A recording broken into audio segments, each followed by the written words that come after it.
అందరికీ నమస్తే. ఆంధ్రప్రభ భక్తి ఛానల్ కి స్వాగతం. నేను మీ సంతోషి.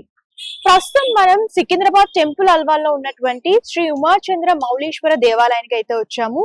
ఈ దేవాలయము చాలా పురాతనమైన దేవాలయం. దగ్గర దగ్గర 800 ఏళ్ల చరిత్ర ఉన్న దేవాలయం.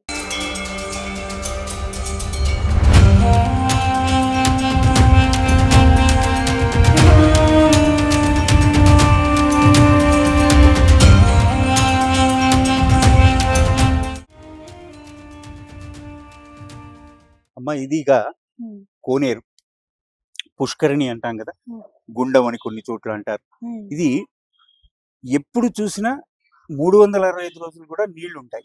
వర్షాకాలం అయిపోయిన తర్వాత చలికాలంలో కూడా ఈ పైదాకా వస్తాయి నీళ్లు. ఆ హ్మ్. పైదాకా ఒక్కోసారి బయటకు కూడా వచ్చేస్తుంటాయి. హ్మ్. అంత వాటర్ ఉంటుంది. ఇంకోటి ఏంటంటే ఇక్కడ 7 ఊటలు ఉన్నాయి. హ్మ్. అంటే ఊరుతూ ఉంటాయి నీళ్ళు, ఇంకా హ్మ్. వస్తూనే ఉంటాయి. ఇది ఇప్పుడు స్వామివారికి అభిషేకానికి, ఇప్పుడు మీరంతా రావడానికి కాళ్ళు కడుక్కొని రావడం అంతా, తర్వాత డ్రింకింగ్ వాటర్కి కూడా ఇవే వాటర్ అన్నమాట. హ్మ్. ఇవి నీళ్లు అంటే అంత ఆలయం ఉన్నప్పటి నుంచి ఈ ఆలయం కోనేరు ఉన్నప్పటి నుంచి ఉంది. ఇది హ్మ్. అప్పుడు ఆలయం ఎప్పుడు 600 600 పైన ఏళ్ళు. కట్టినప్పటి హ్మ్. నుంచి ఈ కోనేరు ఉంది. హ్మ్. దీంట్లో కొబ్బరి నీళ్ళు ఎలా ఉంటాయో హ్మ్. అంత స్వచ్ఛంగా రుచిగా ఉంటాయి, అంత హ్మ్. స్వచ్ఛంగా ఉంటాయి, అంత బాగుంటాయి అన్నమాట. హ్మ్. దీనికి ఆర్ఓ పెట్టి అది ప్యూరిఫై చేసి ఆ వాటర్ ఇక్కడ ప్రతి సోమవారం అన్నదానం అవుతుంది. ఆ అన్నదానానికి ఈ వాటరే అందరు తాగుతూ ఉంటారు. హ్మ్. ఇంత మంచిది అనమాట ఈ కోనేరు.